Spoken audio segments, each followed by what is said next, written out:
बिस्मिल्लाहिर्रहमानिर्रहीम।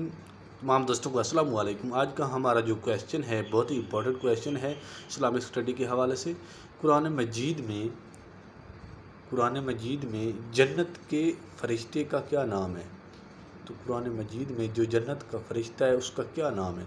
Option A हमारे पास है रिजवान, ऑप्शन बी है अर्रहद, ऑप्शन सी है मालिक और ऑप्शन डी है मुनकर। तो इसका जो करेक्ट ऑप्शन है, जो जन्नत के फ़रिश्ते का नाम है वो है रिजवान। ऑप्शन ए इसका करेक्ट ऑप्शन है। मज़ीद देखते हैं इस हवाले से कुछ और भी क्वेश्चन हैं। जहन्नम के फ़रिश्ते का नाम है मालिक, जहन्नम के फ़रिश्ते का नाम मालिक है।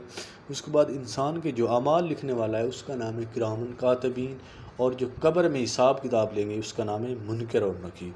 तो ये बहुत इंपॉर्टेंट क्वेश्चन थे इस्लामिक स्टडी के हवाले से। कई दफ़ा रिपीटेड क्वेश्चन हैं कंप्यूटर एग्ज़ाम में। तमाम दोस्तों को अस्सलाम वालेकुम।